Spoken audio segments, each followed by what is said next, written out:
खबर के प्रायोजक हैं Aavya music and computer institute SM complex Pokhari Sitamarhi. आज है 8 जनवरी। खबरों की तरफ बढ़ने से पहले एक नजर सुर्खियों पर। आम और खास सभी को करना होगा कोविड-19 प्रोटोकॉल का पालन। प्रवासी मजदूरों के लिए फिर से शुरू होगा कॉल सेंटर। बिहार के 5 IAS अधिकारियों को मिला प्रमोशन। बिहार में जमीन के दस्तावेजों की नकल निकालना होगा आसान। बिजली उपभोक्ताओं को कोरोना काल में मिलता रहेगा बिल। अब चले बढ़ते हैं बिहार की 25 बड़ी खबरों की ओर विस्तार से। आम और खास सभी को करना होगा कोविड-19 प्रोटोकॉल का पालन। बिहार में कोविड-19 के मामलों की स्थिति लगातार बढ़ती जा रही है। यही कारण है कि संक्रमण पर ब्रेक लगाने की प्रक्रिया में बिहार सरकार भी अब नजर आ रही है। हालांकि इन सबके बीच स्वास्थ्य मंत्री मंगल पांडे ने साफ कर दिया है कि कोविड-19 के इस माहौल में आम या खास जैसी कोई चीज नहीं होगी। कोई भी हो, हर किसी को कोविड-19 गाइडलाइन का पालन करना अनिवार्य होगा। इसके साथ ही बीते दिन मीडिया से बातचीत के दौरान उन्होंने साफ कहा है कि पिछले 2 लहर का अनुभव 3rd फेज में कारगर साबित हो रहा है। विभाग और सरकार ने कई एहतियातन कदम उठाए हैं। ऑक्सीजन प्लांट पूरी तरह से दुरुस्त है। अस्पतालों में इलाज की समुचित व्यवस्था की गई है। 3rd फेज में काफी संख्या में डॉक्टरों का संक्रमित होना हालांकि चिंता का विषय है, लेकिन इससे डरने की जरूरत नहीं है। पहले और दूसरे में इसमें भी स्वास्थ्य कर्मी संक्रमित हो गए थे। इसके बावजूद स्वास्थ्य व्यवस्था को बहाल रखा गया था। बिहार में मिले कोविड-19 के 3000 से ज्यादा मामले। स्वास्थ्य विभाग की तरफ से मिली जानकारी के अनुसार बिहार में बीते दिन के पिछले 24 घंटे में कुल मिलाकर 3048 मामलों की पुष्टि हुई है, जिसके बाद बिहार में एक्टिव मरीजों की संख्या 8489 पर पहुंच गई है। इसके साथ ही अगर हम प्रभावित जिलों की बात करें तो अररिया में 28, अरवल में 26, औरंगाबाद में 33, बांका में 26, बेगूसराय में 95, भागलपुर में 62, भोजपुर में 70, बक्सर में 17, दरभंगा में 52, ईस्ट चंपारण में 27, गया में 293, गोपालगंज में 4, जमुई में 46, जहानाबाद में 55, कैमूर में 99, खगड़िया में 6, किशनगंज में 31, लखीसराय में 7, मधेपुरा में 5, मधुबनी में 56, मुंगेर में 23, मुजफ्फरपुर में 130, नालंदा में 76, नवादा में 12, पटना में 1314, पूर्णिया में 20, रोहतास में 30, सहरसा में 61, समस्तीपुर में 30, सारण में 40, शेखपुरा में 9, शिवहर में 7, सीतामढ़ी में 67, सिवान में 22, सुपौल में 4, वैशाली में 72, वेस्ट चंपारण में 28 मामलों की पुष्टि हुई है। इसके अलावा 56 ऐसे मामलों की पुष्टि हुई है जो दूसरे राज्य के हैं, लेकिन इनके सैंपल बिहार के अलग अलग जिलों में कलेक्ट किए गए हैं। इसके साथ ही बीते दिन के पिछले 24 घंटे में कुल मिलाकर 1,84,750 सैंपल की जांच की गई। वहीं इस दौरान 342 मरीज ठीक होकर घर वापस लौटे हैं। प्लाज्मा अनुसंधान संस्थान IPR ने निकाली रिक्तियां। प्लाज्मा अनुसंधान संस्थान में परियोजना वैज्ञानिक सहायक के कुल मिलाकर 81 पद पर आवेदन की मांग की गई है। इन पदों के लिए अनुशासन की बात करें तो इसमें कंप्यूटर एप्लीकेशन, इलेक्ट्रिकल और इलेक्ट्रॉनिक्स, इलेक्ट्रॉनिक्स और संचार, इलेक्ट्रॉनिक्स और इंस्ट्रूमेंटेशन एंड कंट्रोल, मैकेनिकल, भौतिकी शामिल है। इसके साथ ही इन पदों के लिए शैक्षणिक योग्यता की बात करें तो अभ्यर्थियों के पास प्रासंगिक विषय में डिग्री, डिप्लोमा का होना अनिवार्य है। इच्छुक और योग्य उम्मीदवार अंतिम तारीख 17 जनवरी 2021 तक आधिकारिक वेबसाइट www.ipr.res.in पर जाकर आवेदन भर सकते हैं। इसके साथ ही आप इन पदों से जुड़ी तमाम जानकारी नीचे डिस्क्रिप्शन बॉक्स में दिए गए URL से जाकर ले सकते हैं। हैंडलूम बुनकरों को 1.25 लाख रुपए देगी नीतीश सरकार। बिहार में अब बुनकरों की मदद के लिए नीतीश सरकार आगे आई है, जिसके बाद अब बुनकरों का हैंडलूम बारिश और धूप में खराब नहीं होगा, क्योंकि बिहार सरकार ने अब निर्णय लिया है कि बुनकरों को वर्कशेड निर्माण के लिए 1.20 लाख रुपए की राशि दी जाएगी। जानकारी के अनुसार प्रारंभिक चरण में लोदीपुर क्लस्टर के 12 बुनकरों का चयन किया जाएगा। हालांकि इसके लिए बुनकरों को कुछ नियमों का पालन भी करना होगा, जिसके तहत इसके लिए उनके पास जमीन और हैंडलूम होना आवश्यक है। यहाँ के 65 बुनकरों ने आवेदन दिया है। इसमें 12 का चयन उद्योग विभाग को करना है। ऐसे में विभाग के अधिकारियों को काफी माथापच्ची भी करनी पड़ रही है। इसको लेकर टेक्निकली सुपरवाइजर हेमंत कुमार ने बताया है कि लोदीपुर क्लस्टर के लिए नामित हो चुके हैंडलूम बुनकरों को वर्कशेड निर्माण के लिए जल्द ही राशि मिलेगी। प्रवासी मजदूरों के लिए फिर शुरू होगा कॉल सेंटर। देश भर में कोरोना के बढ़ते मामलों के बीच श्रम संसाधन विभाग ने फिर से कॉल सेंटर शुरू करने का निर्णय ले लिया है।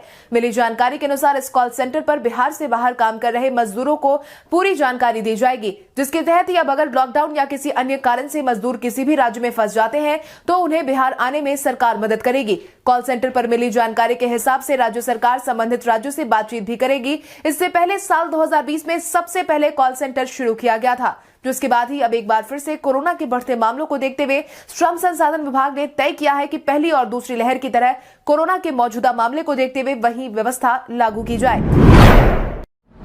देश के प्रथम राष्ट्रपति की जन्मस्थली की बदहाली पर हाईकोर्ट में हुई सुनवाई। पटना हाईकोर्ट ने बीते दिन भारत के प्रथम राष्ट्रपति डॉक्टर राजेंद्र प्रसाद की जन्मस्थली जीरादेई और वहां उनके स्मारक की दुर्दशा के मामले पर बीते दिन सुनवाई की। साथ ही केंद्र और बिहार सरकार को अगली सुनवाई में निश्चित रूप से हलफनामा करने का निर्देश दिया है। इसको लेकर चीफ जस्टिस संजय करोल की खंडपीठ ने विकास कुमार यादव द्वारा दायर जनहित याचिका पर सुनवाई की। इसके पहले हाईकोर्ट में अधिवक्ता निवेदिता निवर्कार के अध्यक्षता में वकीलों को 3 सदस्यीय कमेटी गठित की गई थी। कोर्ट ने समिति को इन स्मारकों के हालात का जायजा लेकर रिपोर्ट करने का आदेश दिया था। पिछले सुनवाई में वकीलों की समिति ने कोर्ट के समक्ष अपनी रिपोर्ट रखी थी। वकीलों की कमेटी ने जीरादेई के डॉक्टर राजेंद्र प्रसाद के पुश्तैनी घर की जर्जर हालत, वहां बुनियादी सुविधाओं की कमी और विकास में पीछे रह जाने की बात कही थी। साथ ही असंतोषजनक स्थिति पर भी चिंता जताई है।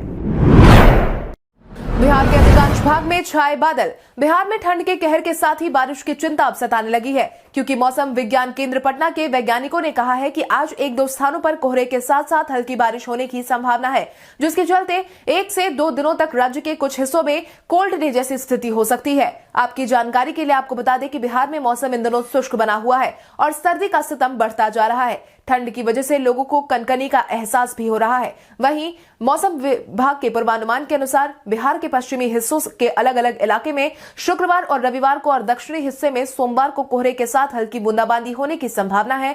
ऐसे में प्रदेश के कई जिलों और शहरों में बारिश के कारण ठंड में इजाफा होने की संभावना जताई गई है। बिहार से नेपाल तक की ट्रेन सफर का मॉक ड्रिल हुआ शुरू। जल्द ही बिहार से नेपाल तक की रेल सेवा शुरू होने वाली है, जिसकी जानकारी कुछ दिनों पहले ही हमने आपको दी थी। वहीं इस रेल सेवा के और ज्यादा ही और जल्द ही पूरा होने की उम्मीद भी अब और ज्यादा बढ़ गई है, क्योंकि बीते दिन कई महीनों से नेपाल के इन्नरवा स्टेशन पर खड़ी सवारी गाड़ी को जयनगर रेलवे स्टेशन लाया गया और गाड़ी में डीजल भरने के अभियान का मॉक ड्रिल किया गया। नेपाल रेलवे की तरफ से ट्रेन परिचालन को लेकर अनुबंधित किए गए कोंकण रेलवे के 15 कर्मियों द्वारा इस मॉक ड्रिल की प्रक्रिया को किया जा रहा है। इसके साथ ही रेलवे के कर्मी NK वर्मा ने इस बात की जानकारी दी है, साथ ही बताया है कि इस रेलखंड के स्टेशन और हॉल्ट पर ट्रेनों को ले जाकर तकनीक से जुड़े कार्यों को चेक किया जाएगा और व्याप्त खामियों को दूर किया जाएगा। जल्द ही नेपाल रेलवे की तरफ से बाहर किए गए रेल कर्मियों को भी इस अभियान से जोड़ा जाएगा। बिहार के 5 IAS अधिकारियों को मिला प्रमोशन। बिहार के प्रशासनिक गलियारे से बड़ी जानकारी निकल करके सामने आई है, जिसके तहत बीते दिन राज्य सरकार ने 5 IAS अधिकारियों को प्रमोशन दे दिया है। इन सभी को वेतनमान और ग्रेड के हिसाब से परफॉर्मा प्रोन्नति दी गई है। प्रमोशन पाने वाले अधिकारियों में 2009 बैच के IAS अधिकारी साकेत कुमार, 2009 बैच के IAS अधिकारी मनोज कुमार सिंह और इसी बैच के IAS अधिकारी रमन कुमार शामिल है। इन तीनों अधिकारी को फिलहाल केंद्रीय प्रतिनियुक्ति पर भेजा गया है। इसके अलावा 2006 बैच के IAS अधिकारी आदेश तितरमारी, जो केंद्रीय प्रतिनियुक्ति पर हैं, उन्हें भी प्रोन्नति दे दी गई है। साथ ही साथ इसी बैच की IAS अधिकारी अश्विनी दत्तात्रेय ठाकरे को भी प्रोन्नति का लाभ दिया गया है।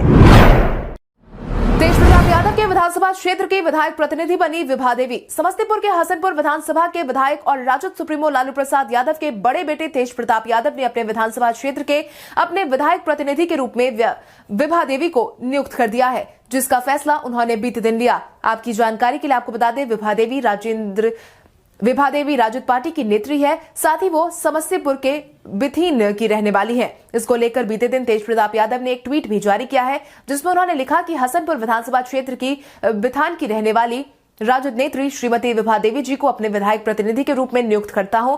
आशा करता हूं कि विधायक प्रतिनिधि के रूप में नियुक्त श्रीमती विभा देवी जी जनता के प्रति अपने कर्तव्यों का पालन पूरी निष्ठा से करेंगी।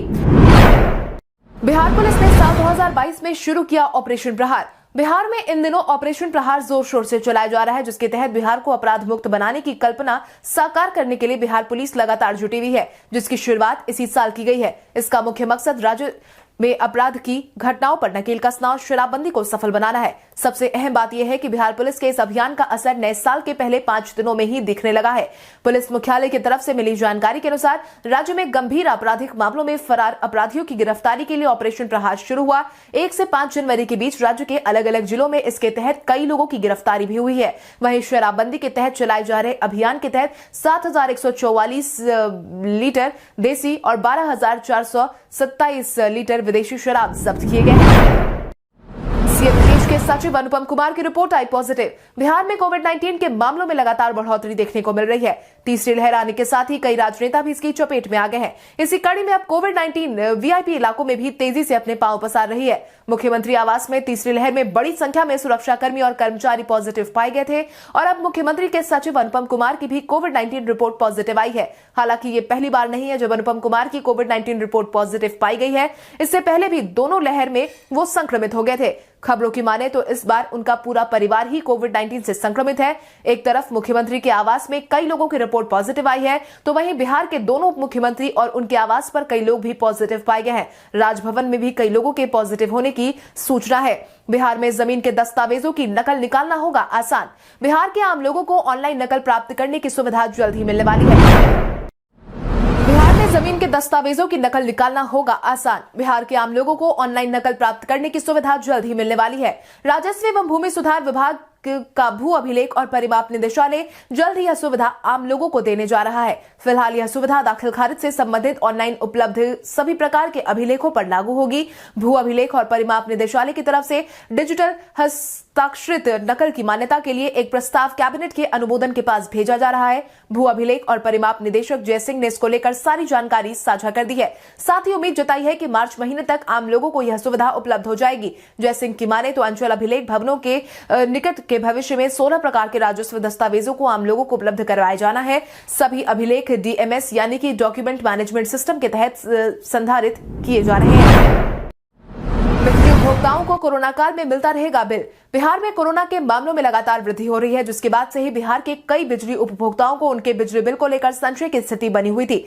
लेकिन अब बिजली उपभोक्ताओं को इस बार कोरोना काल में भी बिजली बिल मिलता रहेगा, क्योंकि पेसू उसके लिए अभी से तैयारी तेज कर चुका है। खबरों की माने तो योजना के अनुसार घर के अंदर लगे मीटरों को बाहर लगाया जाएगा। इससे यह फायदा होगा कि मीटर रीडर को घर में जाने की जरूरत नहीं होगी। साल कोरोना संक्रमण के बीच बिलिंग में समस्या आई थी। 2 महीने बिलिंग कार्य प्रभावित रहा था। इसको लेकर पेसू को बिलिंग का लक्ष्य 95% दिया गया है। बिहार विधानसभा 16 जनवरी तक बंद। बिहार में कोविड-19 के बढ़ते मामलों को देखते हुए साथ ही बिहार विधानसभा में कई लोगों की कोविड रिपोर्ट पॉजिटिव आने के बाद विधानसभा परिसर को 16 जनवरी तक बंद करने का आदेश जारी किया गया है। स्पीकर विजय कुमार सिन्हा ने बीते दिन इस बात की जानकारी दी है। उन्होंने कहा है कि राज्य में पिछले 1 सप्ताह के दौरान हर दिन कोविड-19 के मामलों में वृद्धि हुई है। यहाँ तक कि बिहार के दोनों उप मुख्यमंत्री सहित कई मंत्री और विधायक भी कोविड-19 पॉजिटिव हो चुके हैं। संक्रमण के बढ़ते खतरे को देखते हुए बिहार विधानसभा को 16 जनवरी तक बंद करने का निर्णय लिया गया है। इस दौरान बिहार विधानसभा का ऑफिस बंद रहेगा। हालांकि कर्मचारियों को मुख्यालय में मौजूद रहने का निर्देश दिया गया है, ताकि जरूरी काम होने पर उन्हें बुलाया जा सके।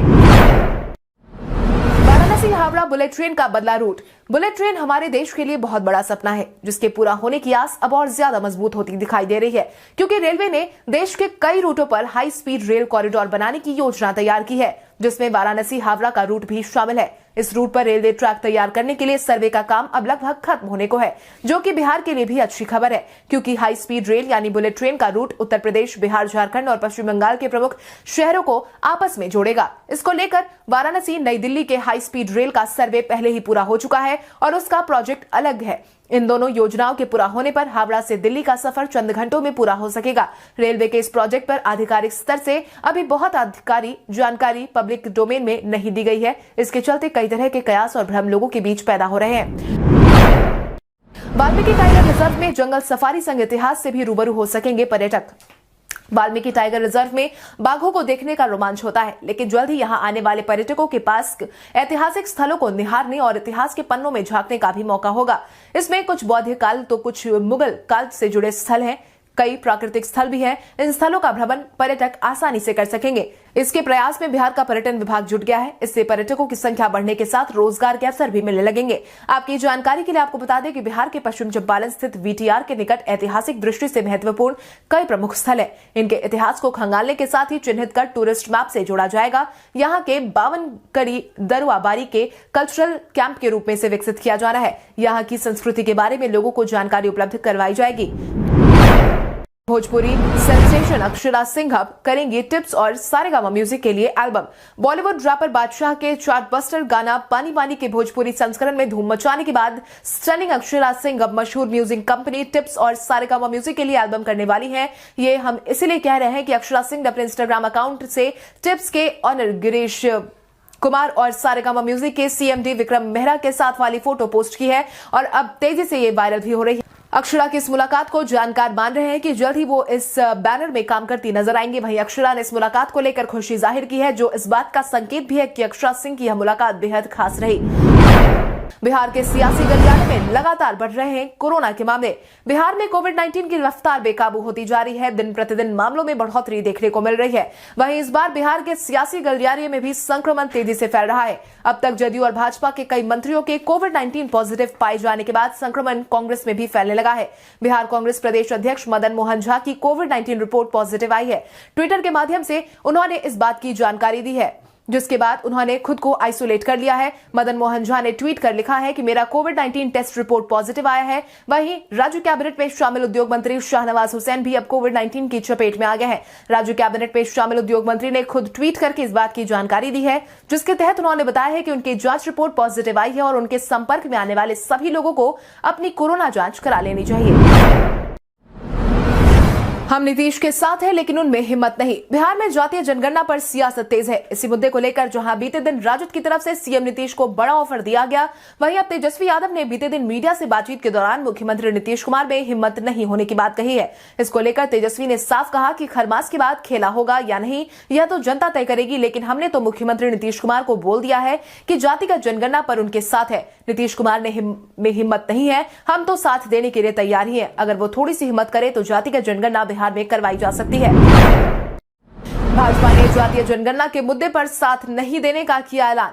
बिहार में जातीय जनगणना पर सियासत कितनी तेज है, हर दिन आ रही खबरों को देखकर आप अंदाजा लगा सकते हैं। जहां एक तरफ राजद जदयू को खुला ऑफर दे रही है, तो वहीं दूसरी तरफ भाजपा भी अपनी जिद पर अड़ी है। और अब तो भाजपा ने एकदम साफ कर दिया है कि जातीय जनगणना के मुद्दे पर वो जदयू के साथ नहीं है, जिसके तहत नीतीश कैबिनेट में मंत्री नीरज कुमार बबलू ने साफ कर दिया है कि जदयू का एजेंडा जातीय जनगणना हो सकता है, लेकिन भाजपा का एजेंडा जनसंख्या नियंत्रण है। भले ही हम सरकार के साथ साथ हैं, लेकिन हमारा एजेंडा अलग अलग है। भाजपा नेता ने कहा कि एनडीए में विचारधारा और एजेंडा चलाने की स्वतंत्रता है। नीतीश कुमार की भी हमारे नेता है।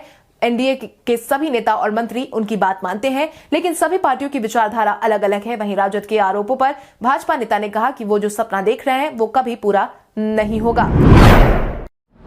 बेरोजगारी हटाओ यात्रा की तैयारी जारी। भले ही कोविड-19 की तीसरी लहर के मद्देनजर बेरोजगारी हटाओ यात्रा को थोड़े समय के लिए स्थगित कर दिया गया हो, लेकिन तेजस्वी यादव अपनी तरफ से तैयारियों को तेज करते दिखाई दे रहे हैं। यही कारण है कि राबड़ी देवी के सरकारी आवास 10 सर्कुलर रोड पर नेता प्रतिपक्ष तेजस्वी यादव हर दिन अलग अलग जिलों से आए पार्टी नेताओं और पदाधिकारियों से मिल रहे हैं। पार्टी से जुड़े सूत्रों ने बताया है कि हर दिन अलग अलग जिलों की बैठक हो रही है और बेरोजगारी हटाओ यात्रा का जिलावार कार्यक्रम बनाया जा रहा है। जानकारी के मुताबिक कोविड-19 प्रोटोकॉल के तहत राज्य में पाबंदियां समाप्त होने के बाद तेजस्वी हर जिले में बेरोजगारी हटाओ यात्रा करेंगे और यही वजह है कि सभी जिलों में आयोजन स्थल और आयोजन संबंधी अन्य बातों पर चर्चा हो रही है। हालांकि इन सबके बीच खबर तो ये भी आ रही है कि तेजस्वी यादव सोमवार को दिल्ली जा सकते हैं। फिलहाल उन्हें अपने पासपोर्ट का इंतजार है। पासपोर्ट मिलने के बाद वो दिल्ली जा सकते हैं। कोविड-19 के बढ़ते मामलों के साथ ही एक्शन में आए पप्पू यादव। जहां प्रमुख पप्पू यादव को आपातकालीन स्थिति का मसीहा कहा जाता है, क्योंकि जब भी कोई आपातकालीन स्थिति बिहार पर आई है, मसीहा बनकर पप्पू यादव अक्सर लोगों की सेवा में नजर आते हैं। इसी कड़ी में कोविड-19 के बढ़ रहे मामलों के बीच पप्पू यादव अस्पताल में पहुंचकर लोगों का हालचाल देख रहे हैं। बीते दिन पप्पू यादव पटना के एनएमसीएच पहुंचे और वो भर्ती मरीजों का हालचाल लेने पहुंचे। इतना ही नहीं, इस दौरान वो एक एक बेड पर गए और सभी से हालचाल पूछा। उन्होंने कहा कि घबराने की जरूरत नहीं है, पप्पू यादव है जो कि जब भी जरूरत पड़े बस एक कॉल कर देना है। एनएमसीएच में घूमने के बाद पप्पू यादव ने पत्रकारों से बात करते हुए सरकार पर भी जमकर निशाना साधा। उन्होंने कहा कि कोविड-19 क्या है, इससे ज्यादा तो लोग अन्य बीमारी से हर दिन जान गंवा रहे हैं। परेशान होने की जरूरत नहीं है, बस लोगों को सतर्क रहने की जरूरत है। मांझी की पार्टी ने लालू यादव के विधायकों को बताया एनडीए के संपर्क में। बिहार में इन दिनों खरमास के बाद खेला होने की बात लगातार चर्चा का विषय बनी हुई है। इसी बीच विपक्ष तो इस मुद्दे पर आवाज उठा ही रही है। अब जीतन राम मांझी की पार्टी ने भी ऐसा ही कुछ संकेत दिया है, जिसके तहत जीतन राम मांझी पार्टी की तरफ से प्रवक्ता दानिश रिजवान ने कहा है कि लालू यादव के कई विधायक एनडीए समर्थित दलों के संपर्क में हैं। हिंदुस्तानी आवाम मोर्चा के प्रवक्ता दानिश रिजवान ने साफ दावा किया है कि राजद के कई विधायक एनडीए के संपर्क में है और पार्टी को डर है कि खरमास के बाद उनके विधायक एनडीए के दलों के साथ न चले जाए। यही कारण है कि अपने विधायकों को गोलबंद करने के लिए जगदानंद सिंह सरकार के साथ होने की बात कर रहे हैं। अगर राजद के प्रदेश अध्यक्ष को लगता है कि मुख्यमंत्री अच्छा काम कर रहे हैं तो साथ जरूर दें। भारतीय क्रिकेट बोर्ड के पास पहुंचा कोरोना। भारत में कोविड-19 के मामलों में एक बार फिर से तेजी देखने को मिल रही है। इसी बीच तीसरी लहर की चपेट में अब तो कई लोगों के आने की जानकारी भी धीरे धीरे निकल करके सामने आई है, जिसमें भी अब भारतीय क्रिकेट पर भी कोविड-19 का साया मंडराने लगा है। क्योंकि वानखेड़े स्टेडियम परिसर में एक बिल्डिंग है जिसमें भारतीय क्रिकेट कंट्रोल बोर्ड और मुंबई क्रिकेट एसोसिएशन का ऑफिस है। इसी बिल्डिंग में एमसीए के 15 और बीसीसीआई के 3 कर्मचारी कोविड-19 पॉजिटिव पाए गए हैं, जिसके बाद एमसीए के ऑफिस को 3 दिनों के लिए बंद कर दिया गया है। इसको लेकर एमसीए की तरफ से सचिव संजय नाइक ने अपेक्स काउंसिल को कोविड-19 केस के बारे में जानकारी दी और ऑफिस को बंद करने के बारे में बताया है।